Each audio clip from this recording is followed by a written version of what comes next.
Kanya lang, kabaliktaran yung nangyari na kung kailan na ikasal na dapat sana ay naging maayos at mapayapa. Ang pagsasama ninyo dalawa ni Carlito ay bakit nagkaganon, nabaliktad. Itong huli naman po kasi, kahit wala naman po kaming nagiging away o tampukan, parang nagiging na lang way yung para umuwi daw siya, ganun. Pero umaasa pa rin po kami umaasa pa rin po ako na dadating yung araw na gumana rin yung loob niyo sa amin.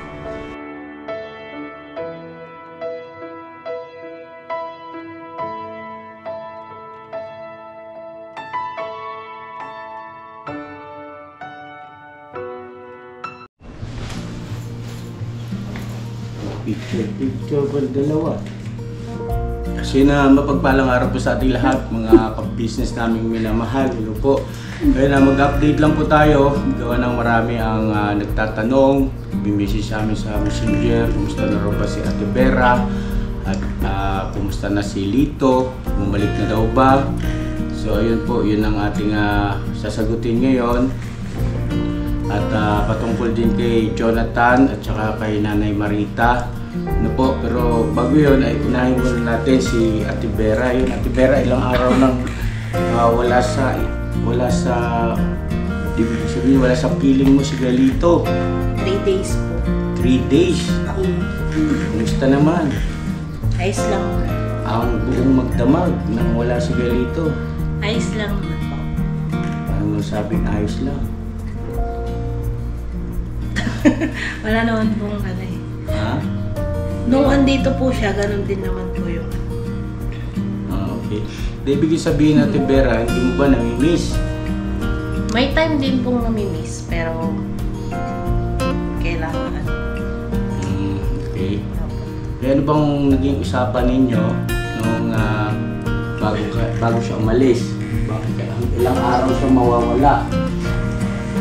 Wala naman po kami naging usapan kung kailan po ilang araw po siyang mawawala or babalik po siya. Basta ang sabi po niya, uwi daw po siya. Yun lang po. Sa loob na 3 days, hindi ba nagparamdam sa'yo? Wala bang mensahe? Nag-chat po, nangangamusta lang, tapos tinatanong po, kumain na po ako. Mga ganun lang po, pero hindi naman po siya nagsasabi kung babalik ba siya o hindi na. Wow. So, ano sa palagay mo? Babalik kaya o for good na doon? Pasensya ka natin, pero kailangan nating kasi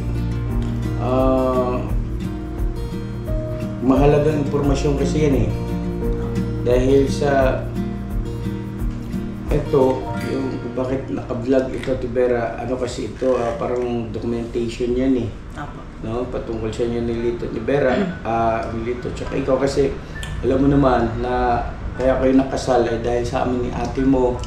So syempre marami ang magtatanong na baka isipin ng iba, bakit kasi pinakasal, hindi naman sigurado, no?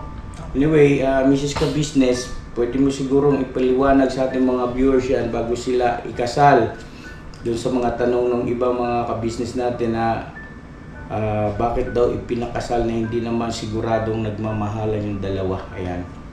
Ano po kasi yun? Unang-una po, bago namin sila ipakasal, nung pumunta sila dito ay tinanong ko naman po si Ate Vera. Sabi ko sa kanya, ikaw ba Ate Vera ay talaga bang mahal mo si Kuya Lito? Ang sabi naman po ni Ate Vera, oo daw. Sabi ko, sigurado ka kasi syempre hindi basta-basta yung pag ikinasal kayo pag sinabi niyo maghiwalay, hiwalay agad. Ika nga parang hindi yan yung parang kaning isinubo na kapag ka napaso, iluluwa mo, no? Kaya ilang beses ko naman po tinanong si Ate Vera, sabi niya, mahal daw niya si Kuya Lito kasi hindi naman daw siya tatagal ng 6 years kung hindi niya talaga mahal si Kuya Lito. Kaya sabi ko, gusto mo siya pakasalan? Gusto daw. Ganoon din si Kuya Lito. Sabi niya, mahal din niya si Vera. Gusto niya rin pakasalan si Ate Vera. Actually nga po, gusto talaga nilang magpakasal kasi gusto nilang maging maayos yung kanilang pagsasama. Hindi yung katulad nung iba kasi, di ba, live-in. Ayaw din syempre, si Ate Vera, naiintindihan ko naman si Ate Vera, ayaw niya siya siguro sabi na live-in lang sila dito. Kaya nagpakasal po siya, si Ate Vera. So ayun po mga ka-business, at least naging maliwanag po yan na hindi naman po yan ura-urada. Nagkaroon po ng maraming beses na pagtatanong o paniniguro, no? Kasi kami, kami yung susuporta, tumulong para sila ay maikasal. Pero hindi ibig sabihin no, na yun ay desisyon namin. Hindi ho desisyon po nila yon. At sinigurado talaga, no? At dahil nga sa nakita namin ni Mrs. Ka-Business na talagang porsigido silang dalawa na maikasal, so kaya inasikaso yung papeles. At pati yung magkakasal, lahat na, yung mga gamit sa kasal, although na simple lang naman, pero andun yung paghahanda na ginawa ng buong team ng Ka-Business family. At kanya lang kabaliktaran yung nangyari na kung kailan na ikasal na dapat sana ay naging maayos at mapayapa ang pagsasama ninyo dalawa ni Carlito, ay bakit nagkaganon, nabaliktad. At marami ang nagtatanong, hindi raw kaya mayroong third party. Alam kasi hindi naman po ako nangangalkal ng cellphone niya. Hindi ko po kasi ugali yun. Ewan ko lang po pagka wala ako dun sa bahay kung may nakakausap ko siya.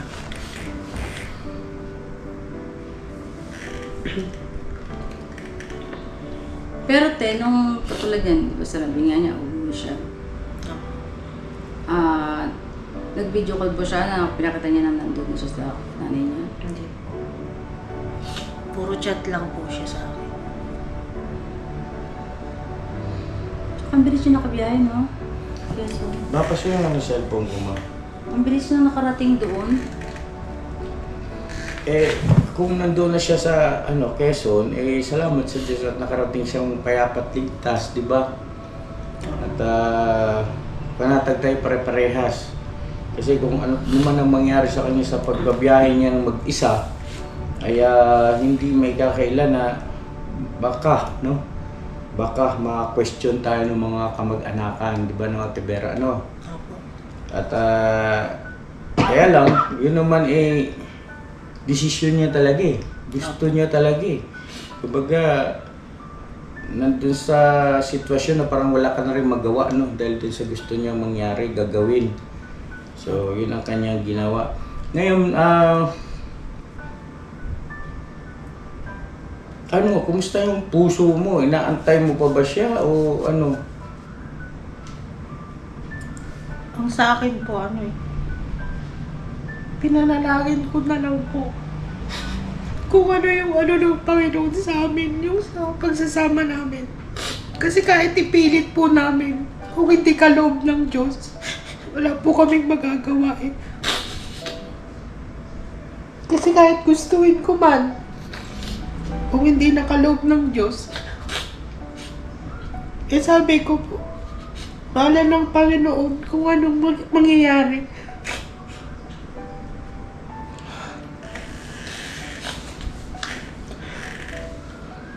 Yun po. Pero yung, syempre, siguro, nasasabi mo lang siguro dahil dahil umalis Kuya Lito na hindi kayo naging maayos. Kumbaga mayroong tampuhan. Oo. Pero halimbawa, bumalik siya, tatanggapin mo pa rin ba siya? Patatawarin mo pa rin ba? Hindi ko pa po alam sa ngayon, ate. Bagay para kasi sa akin, yan hindi talaga maalis sa mag-asawa yung ganun away, di ba pa? Oo, walang perfecto mag-asawa eh. Pero ang sa akin lang gaya ng binanggit ko sa kanya nung nakaraan, nung pumunta kami sa inyo, na pagka nagkakaroon ng hindi pagkakanawaan ng mag-asawa, hindi solusyon yung alis o di ba? Parang lalayasan mo yung asawa mo. Para sa akin, kaya hindi yun makakabuti. Hindi yun solusyon. Sa ikaw unlad ng inyong pagsasama bagkus ay parang siyempre marirealize yun ng partner mo na pagka ito pala may problema, kayang-kaya akong iwanan lang nito. Kung kailan na dapat sana kayong mag-asawa ang re-resolve ng problema. Dahil kayo naman ang hindi nagkaunawaan eh. So dapat kayong dalawa rin ang gagawa ng paraan kung paano kayo magkakasundo. Diba?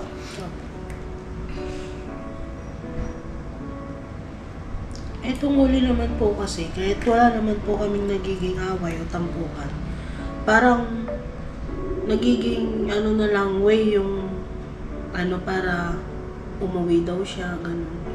Yung sa magkakalabuan na naman ganun.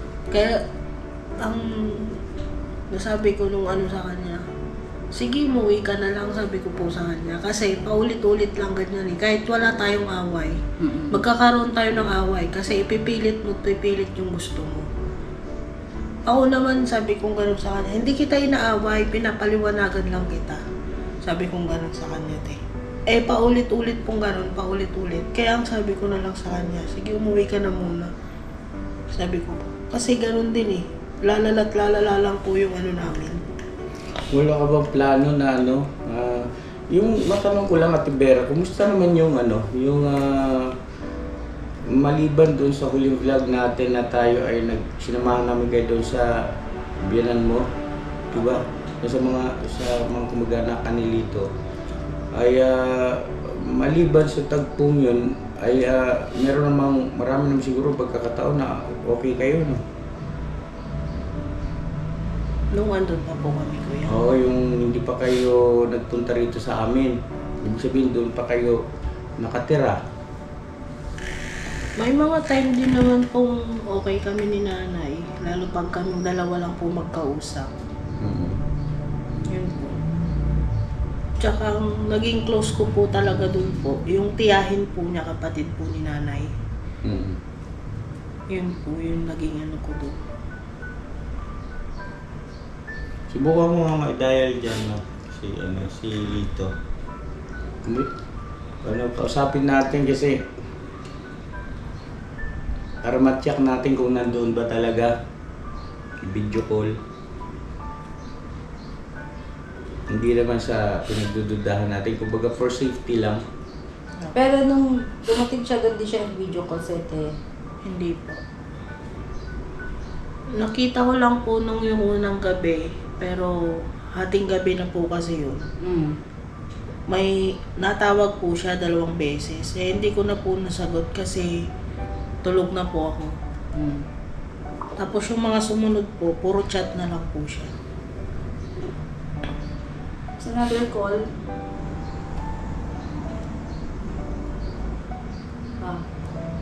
I-dial mo lang. Wala bang message sa'yo, ma? ano lang, may message sa akin ito. Ang ano lang yan, sabi niya, dumating siya doon, sabi niya, Kuya at ate, nandito na po ako sa Quezon.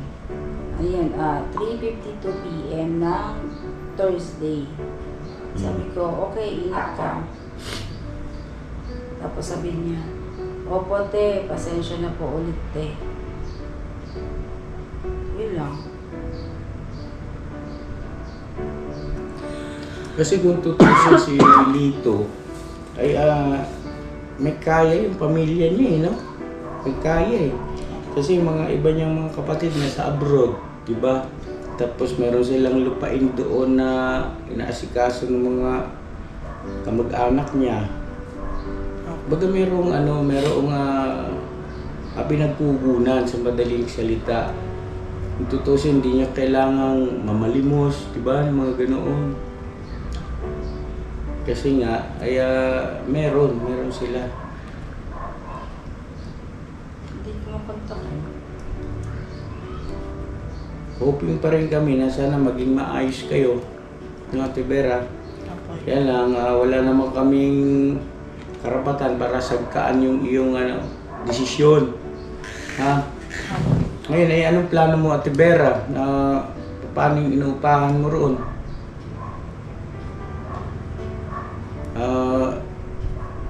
Kasi kami ni ate mo, hindi kami komportable na ikaw mag-isa doon. Gawa ng si Kuya Buknoy ay wala na roon, no? Kumbaga yung kapitbahay niya kasi doon si Kuya Buknoy ay lumipat na. So, at saka isa pa, ewan ko kung papayag ka na kung pwede sana ako, personal, kuya mo, gusto ko diyan ka para panatag din kami. Kasi halimbawa, pag umaalis ka rito ng alas 6 ng gabi, pagdating mo roon, ang haba ng oras hindi natin alam kung anong mga nangyayari. Lalo na't mag-isa ka. Ano, papayag ka ba dun sa ganon? Set up? Payag naman po yan. Tsaka para medyo makatipid tayo. No? Sayang din di ba? Pero paano kung bumalik si Pelito, nandito na si Ate Vera?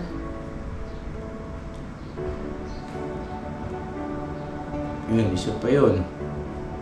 Ano sa palagay mo, te? Ikaw ang higit na nakakaalam, ikaw ang makakasagot ng tanong na yun. Kasi kung halimbawa lilipas yung mga araw na ganon ng ganon, ikaw lang mag-isa doon, aligaga rin kami ni ate mo kasi wala kang kasama eh. At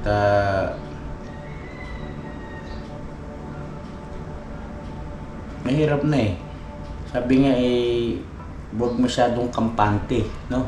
Mahirap magpakampante lalo na sa panahon ngayon. Kailan ba umalis ko dito, Bote? Thursday po ng umaga. Thursday. Di mo kontak si Lito? Thursday, Friday, Saturday, Sunday. So, pangatlong araw na ngayon. Apo.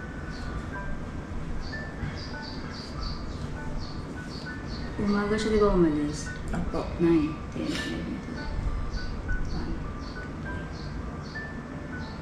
12, 1. 6 hours lang mabiyahe doon? Apo, 6 hours po.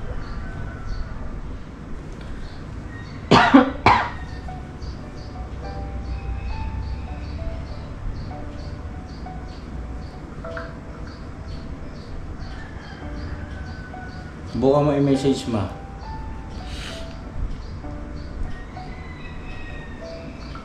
Kaya nag-ring ngayon, ayaw na. May number ba siya? Kabisado mo yung number niya? Wala Cellphone pong number yung cellphone ni Kuya. Ha? May ganun Tapos ba cellphone? opo, kasi yung SIM card, iisa lang po SIM card namin, nasa akin po. Eh yung SIM card pong nasa kanya, hindi pa register, hindi ko lang po alam kung bumili po siya ng iba.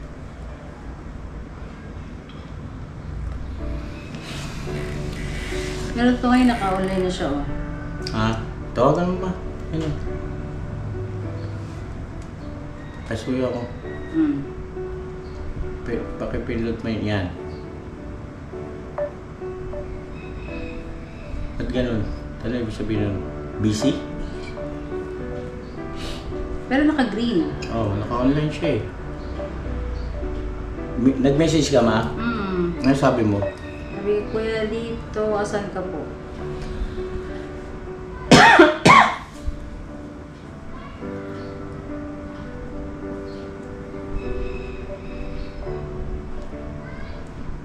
Pero buti yung mga katulad sa side mo, wala ba silang nasasabi? Siyempre nanonood din sila ng vlog nila. Wala ba silang nasasabi regarding kay Kuya Lito na pag kumbaga syempre, bilang isang magulang or kapatid, Ka-questionin mo, di ba? Magtatanong ka, ano, kamusta na kayo? Bakit, ano na ba nangyari? Bakit ganun, ganyan. Tatanong sila mama mo? Opo. Nangamusta po sila pero hindi po ako nagre-reply. Bakit? Ano mo replyan, nanay mo yun? Diba? Ibig sabihin, hindi mo sinasabi yung nagiging problema ninyo dito. Hindi po kasi ako nasanay na gano'n yung magsabi sa kanila ng problema. Ay, napapanood din naman. Oh. Hindi naman kasi pwede hindi yan i-vlog dahil sa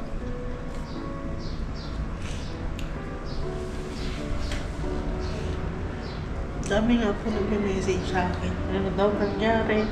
Kumusta daw ako? Hindi ko po sila mga nire-reply. Hindi Hindi ba sila? ko pinisan ko. Oo. Hindi ba sila nagsasabi sa'yo, ano bang nangyari sa Ate Vera? Ano bang, ano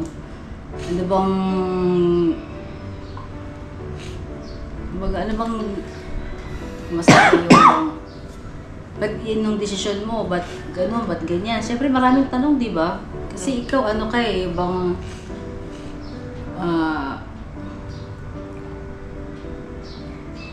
andiyan pa? Hindi ka kasi yung bang walang kulang sa'yo. Kumbaga, kumpleto ka. Ika, sandali lang, Mrs. Ka-Business, ano? Yun po, paglilinaw lang po mga ka-business naming minamahal. Hindi yung ibig sabihin na yung itong nangyari kay Ate Vera at saka kay Kuya Lito, hindi yung ibig sabihin na ang sinisisi natin dito ay si Kuya Lito, ha? Hindi po, kasi mag-asawa sila eh. Kumbaga, parehas sila. Hindi ibig sabihin na si Kuya Lito lang may pagkukulang, si Ate Vera lang ang tama, at si Lito lang ang mali. Hindi po ganon, no? Unfair naman po yun. Kasi mag-asawa nga po eh. Ibig sabihin, meron silang parehas na pagkukulang kung bakit naging ganito yung sitwasyon. Na ang ibig kong sabihin na pagkukulang, hindi doon sa aspeto nga paggawa o pagkilos dahil wala namang ibang kumikilos gumagawa kundi si Ate Vera. Ibig kong sabihin yung komunikasyon, yung pag-uusap, pagkakaunawaan, paglilinaw sa bawat usapan o nagkakaroon man sila ng argumento, no? Yun po ang aking ibig sabihin. At mahirap kasing magsabi dahil hindi tayo yung nasa sitwasyon din nila. So sana maintindihan po natin lahat yon mga ka-business naming minamahal. At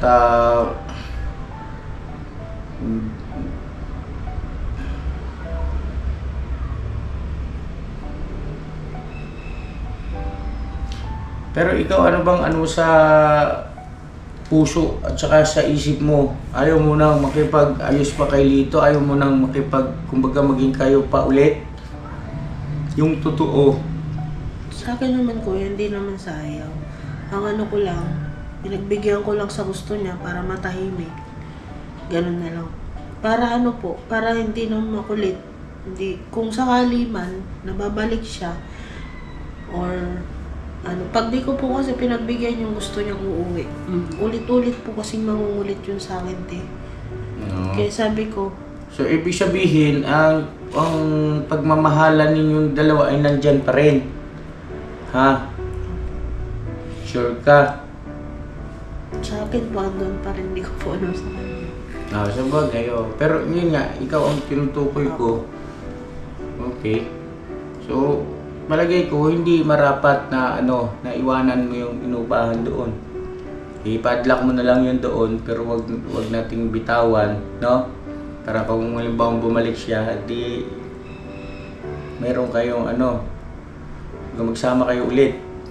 At sana sa pagkakataong yun ay maging maayos na. Kulang kasi kayo sa usap eh. Pares kasi kayong bugnutin eh, no? Pagkalimbawang si Kuya Lito, napapansin ko yun eh, maangil. Ganito. Tapos si Ate Vera din, ganun. Eh siyempre, maraming dahilan kasi sa pagod, maaari. Tapos yung isa rin naman siguro, maaari naisip niya, ako lang mag-isa rito maghapon. May mga ganun kasi. Samantalang sabi ko nga sa kanya, di ba pumunta siya rito? Kung pwede namang ipasundo. Kaya alam minsan, ginawa namin yun ayun, ano po tawag nito, parang gusto niya doon. No? Pero Ate Vera, pag kailang dalawa magkasama doon sa bahay niyo, ano ba si Kuya dito sa iyo? Yung pakikipag-usap niya sa iyo. Yung bang, paano kayo mag-usap sa loob ng isang bubong? Ayos naman yung pag-uusap namin. Kaso nga, ang problema po kasi sa kanya, kung ano yung gusto niya, gusto po niya, ipipilit niya. Kahit yung pagkakataon na yun hindi pa akma yung gusto niya. Yun po. Ipipilit niya po para lang maano niya. Katulad niya, paano siya magpaalam sa iyo nung kung gusto niya pumunta sa nanay niya? Paano niya pinipilit? Anong dahilan niya? Para makonvince ka niya, gano'n. Yun po, sinasabi po niya na mayroon lang siyang gustong anuhin sa mama niya. Yung gusto po niya, mapatawad na raw siya ni mama niya, gano'n po. Yun po yung inaano niya sa akin. Kasi sabi niya, ayaw niyang mahuli po daw yung lahat. So, ayun mga ka-business, hanggang dito muna yung update natin dito kay Ate Vera at kay Kuya Lito. At hoping tayong lahat na maging maayos pa rin. Kasi syempre, hindi rin naman biro yung aming pagsisikap, no? Ni Mrs. Ka-business na maging maayos ang pagsasama nitong dalawa. Kaya lang, wala naman kasing exempted, no? Sa mga ganyang na-encounter ng mag-asawa. Nagkakatalo na lang yan pagdating kung paano mo i-handle.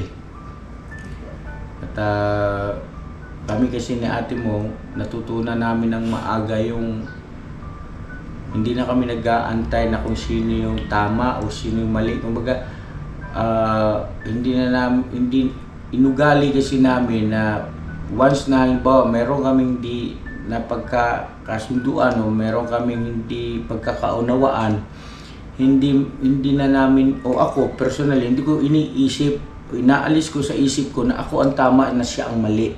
Ganon din siya. Kumbaga pinag-aralan na namin yan eh. Kasi pagka kalimitan, pagka mag-asawa, nagkaroon ng hindi pagkakaunawaan, nagkaroon ng pagtatalo, walang both parties niya na sasabihin niya na siya ang mali, di ba?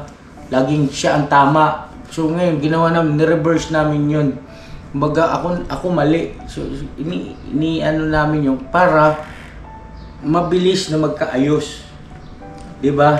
Kumbaga, wala nang pataasan ng ihi, wala nang pataasan ng pride. Kasi mag-asawa kayo eh. Kumbaga, kung meron pinakamahalagang tao sa mundo, sa buhay mo, walang iba kundi ang asawa mo. Diba? Halimbawa, katulad ninyo, kayo, wala pa kayong mga anak ko. Sino bang pinaka-importanteng tao, pinakamahal mo? Diba, asawa mo? O, ako, gano'n ako pa yung Mrs. Ka-business, siya yung pinakamahal kong tao sa buong mundo. Siya yung, tawag ba nito? Siya yung pinaka-importante. Siyempre, kaya lang kami kasi may mga anak na. Siyempre, kasama yung mga anak namin. Pero kayo kasi wala pa. So, bakit mo naman papasakitan yung taong pinakamamahal mo? Ganun ang naging isipan ko nun. Kasi kahit gaano pa ang pagsisikap ninyo na mag-asawa, kung hindi nyo kayang i-handle yung ganyang sitwasyon na pagka nagkaroon kayo ng di pagkakaunawaan, baratatat, hindi natapos, ikaw mali, bahala ka dyan, bahala ka, ikaw mali. Ikaw lumapit sa akin, bahala ka. Diba ganun ano? Kami ni Mrs. Ka-business, pinano namin yun, ni-reverse namin yun. Kasi walang mangyayari. Diba? Pero at least, ang ano ko lang din kay Ate Vera na pagbigyan niya si Kuya dito na makapunta doon kila nanay niya. At least matatahimik na rin si Kuya Lito. Pag bumalik si Kuya Lito. Kelets, hindi mo siya sagot yung telepono, Kelets. Tawag-tawag kami sa iyo. Magbalita ka kung kumusta ka dyan. At kumusta mo kami sa mga kapatid mo, tsaka kay nanay mo. Mag-ingat, Kuya Lito, ha? Ano siya, 13 minutes na wala na naman. May gusto kang sabihin kay Kuya Lito bago tayo matapos sa Tibera. Sa mga kamag-anak niya. So, sa mga kapatid. Kay nanay. Sabihanan mo. Ayan po, Nay. Pasensya na rin po kayo. Alam ko kung hindi pa tuloy naghihilom yung sama ng loob niyo sa amin.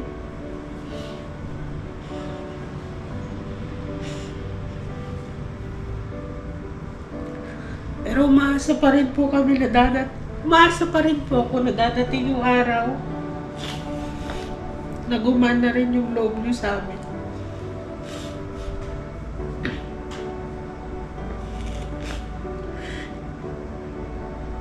Yun po yung lagi pinapanalangin para magana rin po yung kalooban ng bawat isa sa atin.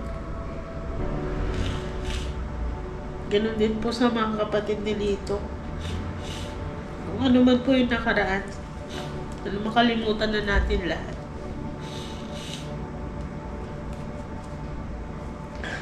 Pasensya na po kayo at salamat din po sa lahat.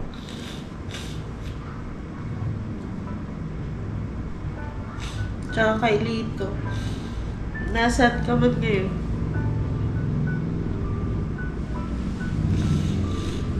Sana mahanap mo na yung sarili mo.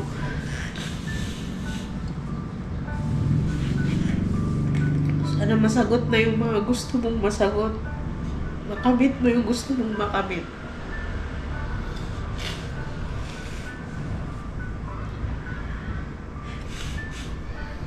Tsaka sana yung galit at tampo sa puso mo matanggal na rin.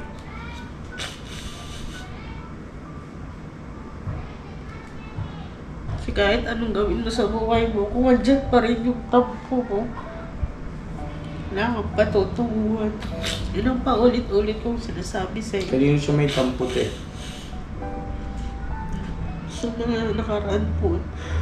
Kanino siya may tampo? Sa akin po. Bakit? Kasi po pag pinagsasabihan ko siya, akala niya lagi ko siyang inaaway. Okay. Maraming beses na natin natalakay. Ano yan, ganyan talaga sa mag-asawa. Hindi talaga nawawala yung mga ganyan. Basta kayo, yun nga, lagi ko mo sinasabi sa iyo, Ate Vera, kayo lang talagang mag-asawa ang makakapag-ayos niyan sa sarili niyo. Yun, kampay lang din naman kami. Nasa sa inyo rin naman yung kung makikinig kayo ng payo, kayo pa rin ang makakapag-ayos sa sarili niyo. Kasi kayo ang dalawang magkakaintindihan, kayo ang dalawang nagsasama. Kami ni ate mo, naintindihan namin kayo kasi hindi kami salita ng kumbaga ganun-ganun na lang dahil naintindihan namin hindi kami ang nasa posisyon ninyo. Hindi namin alam kung ano talagang nararamdaman ninyo, hindi namin alam kung ano talaga yung iniisip ninyo, diba? Hindi namin alam kung ano talaga yung nangyayari sa inyo. So kami hanggang payo at saka pangunawa at ayun mga ka-business namin, may gusto ko pa sabihin tayo. Kaya na. So yun Kuya Lito, pakisuyo Kuya Lit sa tawag ka ha para alam namin ang sitwasyon mo. So ngayon mga ka-business, dumako naman tayo doon sa kay Jonathan tsaka kay Nanay Marita. Ayun bigla-bigla na lang pong nawala ulit na naman dito. At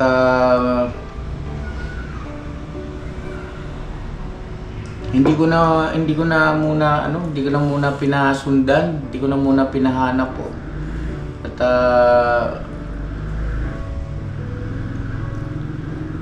kailangan ko ring kailangan din namin ni Mrs. Ka-Business na ingatan yung aming yung bang kagaya si Mrs. Ka-Business nagme-maintenance na kasi yan. Yung bigla-biglang ano ba, tama, yung high blood, no? At nagulat kami. Kailan ba yun, ma? Bebes. Opo, bebes. Huwebes, oo. Bebes ng hapon.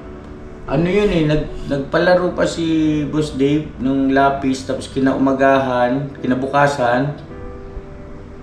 ay nagpagupit naman. Diba? Nagpagupit. Pinagkupitan ko din sila noon. Oo, pinagkupitan sila parehas. Si Nanay Marita tsaka si Jonathan. Tapos, siguro nung nag-mission na, kanya-kanyang lakad na, yun, nakakuha ng pagkakataon na hindi ko lang lubos maisip bakit yung nakaraan, sabi niya, di ba, na Sabi niya, hindi na raw sila alis, last na daw yun. At, ito na si Lito, tika. Hello, Kuya Litz. Asan ka? Asan nyo? Ba't di kita makita? Ay, yung video mo. Kamera. Kamera ba? Asan ka? Terminal. Terminal lang. Dito po sa bayan, tapos ang Bloom Street. Saan ka ba matatakay pa yung Saan ka papunta? pauwi na po. Yung nasa ko po na galing Bloom Street, nasa terminal po ako. Oo. Papunta ka na rito, pauwi ka na rito sa bahay, dito sa amin. Aba. Nag-aantay na po ako ng tricycle na masasakyan. Ikaw, nakarating ka ba doon sa inyo? Pa? Nakarating ka ron sa inyo, sa Quezon, sa mama, nanay mo, sa mga kapatid mo? Apo. O, anong sabi nila doon?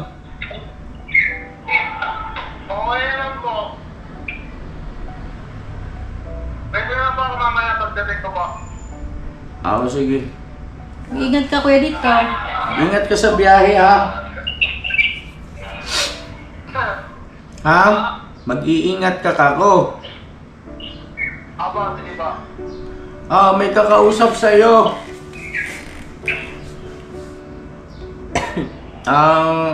Matagal ka na nitong gustong kausapin. Bakit po eh? Nakaya po kasi sa ilaw, kasama niya kaliwanag. Hindi, okay lang naman. Naririnig naman yung boses mo. Maliwanag naman. Kausapin mo. No. Oh.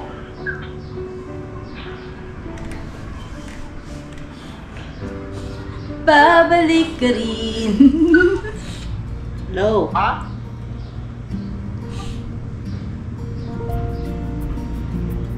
Hello? Oh. Wala man.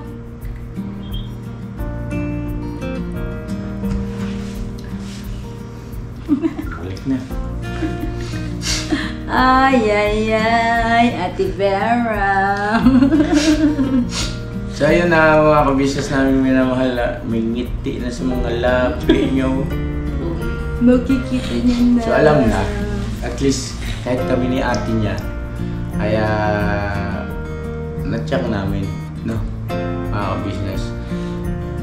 So, alam niyo po mga kabisnes, si Ate Vera talagang mahal niya po si Kuya Lito. Sa totoo lang po. Kasi,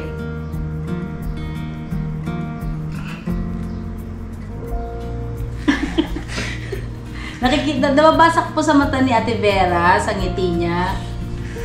Mahal niya si Kuya Lito po mga kabisnes.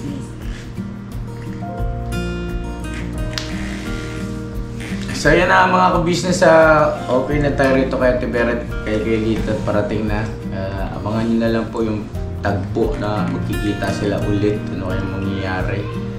At si Jonathan naman, tsaka si Nanay Marita, ayun hindi ko na po muna pinasundan, hinayaan ko na lang muna po at nung nakaraan nga nakabalik dito sakay-sakay pa ng barangay. Ah, di ba? Oo. Tapos nakaalis na naman sila na walang barangay. Oo. Hindi ko alam. Sabi ni Jonathan, ate, promise po, hindi na po kami aalis. Di ba na pinagtigan ko si Nanay Marita? Si Nanay Marita din, kumis pa nga sa akin eh. Parang sabi niya, promise, hindi na daw sila aalis. Pero, ayun pa rin, bakit kaya, ano pa kayang gusto nilang gawin? Katulad niyan, hindi ko po alam talaga eh. Siguro po, kung ano yung gusto na lang nila, Jonathan, ng mag-ina, sige po. So yun na mga ka-business, hanggang dito na lang po at salamat na marami sa pakikinig at panunood, sa suporta, no? At ito ang kwento ng pag-iibigang Vera at Lito.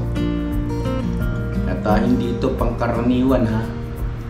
Kasi alam naman natin lahat yung physical na katayuan o palagayan ng isang Kuya Lito, pero minahal ang totoo ng isang Ate Vera. At amazing. It's amazing. Opo. Hindi mo kayang tawaran yan, ha? Diba? Although na may mga ganyan din talaga namang istorya ng mga kababayan natin na istoryang pag-ibig na, diba?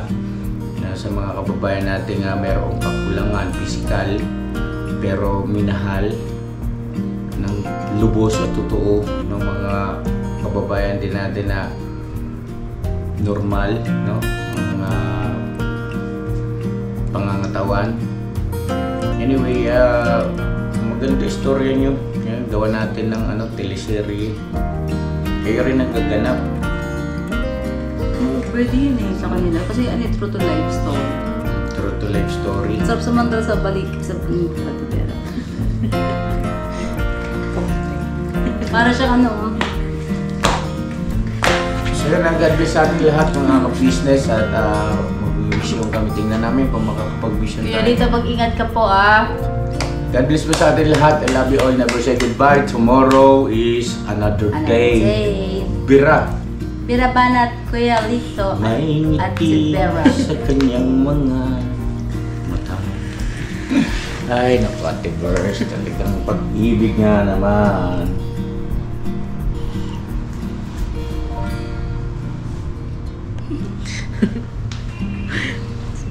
Smile.